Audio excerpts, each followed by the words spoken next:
Daniel, parecería que en los 80, con Alan García I, se quedó grabado en el ADN de la burocracia que en temas de obras públicas habría que comprar lo más barato posible siempre y fiscalizar y controlar el gasto a fondo. En consecuencia, nos llenamos de sobreregulaciones que ahogaron el potencial de crecimiento y se borró de facto la posibilidad de implantar el valor por dinero en la gestión del gasto público en el país. Lo que nos acompaña hasta ahora. ¿Hay forma de remediar esta situación? Antes de ir, digamos, directamente a las soluciones, me gustaría citar aquí unos datos que Carlos Prieto, creo yo, con mucho acierto, lo puso en un artículo de gestión. Él a su vez recoge los datos de la plataforma Business Ready del Banco Mundial para el caso peruano, ¿no? Y ahí dice, por ejemplo, que las empresas necesitan esperar 180 días para obtener un permiso de construcción. Toma 75 días registrar una nueva empresa, cuando lo razonable podrían ser 3 días, ¿no? Pasar el control de aduanas para la importación toma 30 días y en promedio cuesta 44% del valor importado. Las empresas pasan 480 horas, ¿okay?, en pagar impuestos, prácticamente 3 meses de trabajo de un empleado, ¿no? Toma 7 semanas inscribir un nuevo activo en el registro de garantías colaterales, ¿no? Entonces, estas cifras pues nos hablan de que las regulaciones pues son demasiado onerosas para el caso peruano, ¿no? Y además, lo que nos sugieren estos datos es que no son solo las regulaciones en sí mismas las que son el problema, sino cómo las instituciones aplican estas regulaciones, ¿no? Esto es, digamos, una falla del Estado que tiene que ver con el escaso control que existe sobre la burocracia.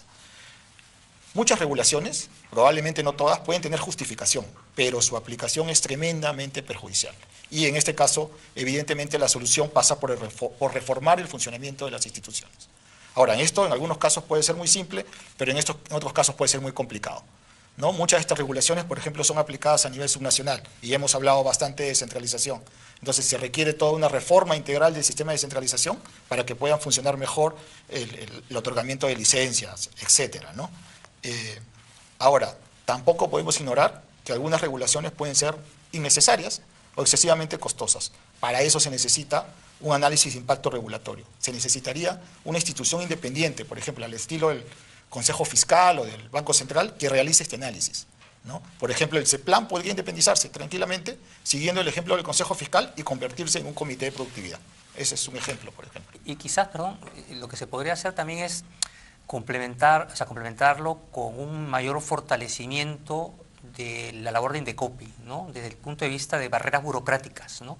Yo pongo como ejemplo lo que sucedió con el tema de la tercerización, ¿no? Finalmente, esta normativa laboral que se sacó durante el gobierno de Castillo, finalmente se interpuso una demanda e Indecopi sancionó, y por eso está detenido esta norma que se había impuesto en su momento. Comentario, cuando tienes ese tipo de regulación excesiva, digamos, inadecuada o mal aplicada, que generan sobrecostos, como los quieras medir en tiempo, en recursos, etcétera, a las personas, a los ciudadanos, a las empresas, ese es un incentivo para impulsar más informalidad, porque entonces te vas por la vía en que ahí no tengo nada de regulación, lo hago como quiero, ¿no? Y la ley de la selva. O más ¿no? corrupción.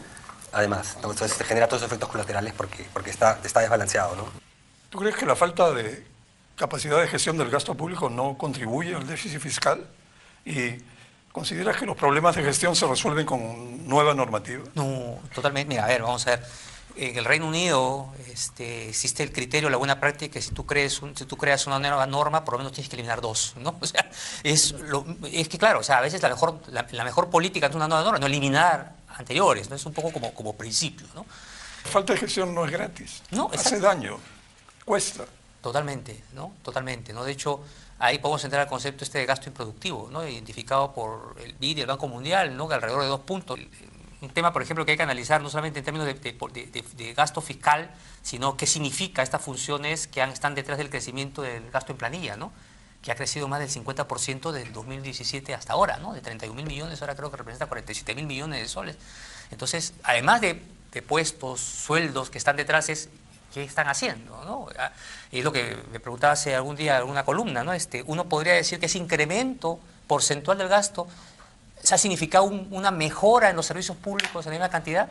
Más bien lo que uno diría es inversamente proporcional, muy probablemente, ¿no? ¿Qué pasa si en las elecciones generales del 2026 gana un presidente elegido entre docenas de candidatos con escasa votación, para gobernar con un Congreso muy fragmentado. ¿Ves tú que una opción deseable sería esperar que por lo menos pues que el 2026 gane alguien pasable, que no haga mucho daño, y entonces esperar al 2031 para que las cosas mejoren en serio? No es lo ideal, ¿no? Pero yo creo que cada quien puede asignar las probabilidades que quiera, pero me parece que es un escenario que no es de baja probabilidad, ¿no? No tienes claros líderes políticos, tienes 40 y tantos partidos ya con inscripción y otros 20 en cola.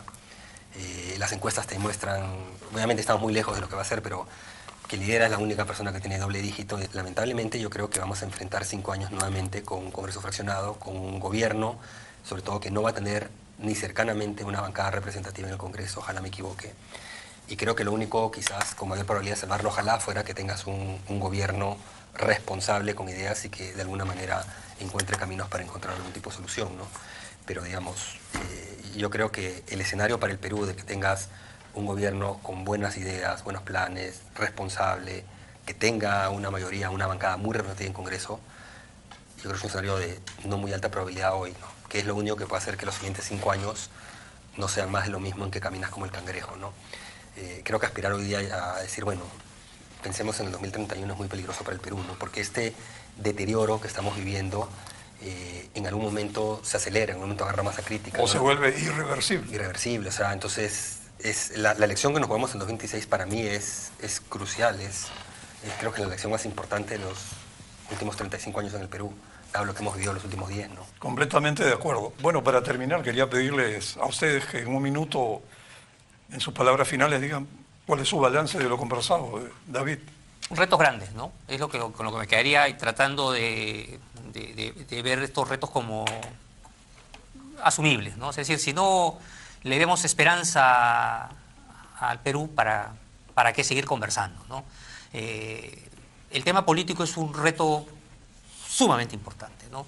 Yo creo que lo que nos toca entender, asumir, es que se debe intentar generar políticas, ¿no?, imaginativas, que funcionen, sabiendo que vas a contar con un sistema político fragmentado, sin duda. O sea, yo le asigno una probabilidad altísima, ¿ah?, de que tengamos una fragmentación mayor a la que tenemos actualmente, ¿no? Sin duda.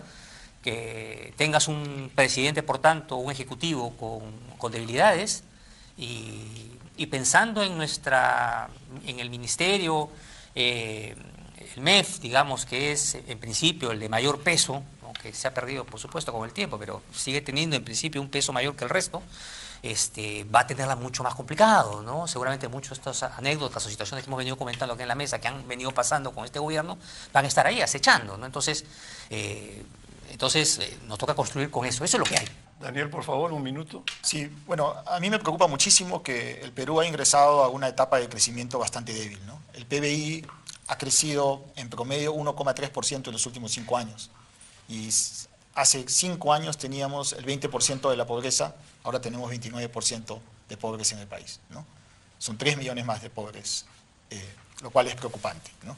Entonces, necesitamos retomar la senda del crecimiento, pero como bien se menciona, con un Congreso altamente fragmentado, con pocas posibilidades de generar consensos, inclusive a partir del año 2026, eso se ve bastante preocupante, ¿no? Entonces, la posibilidad de hacer reformas de arriba hacia abajo es bastante bajita.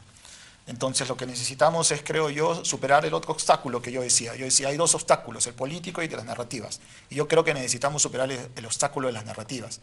¿Para qué? Para que la población comience, la ciudadanía comience a pedir esas reformas, a demandar las reformas que creen empleo, que generen acumulación de riqueza y que generen más inversión.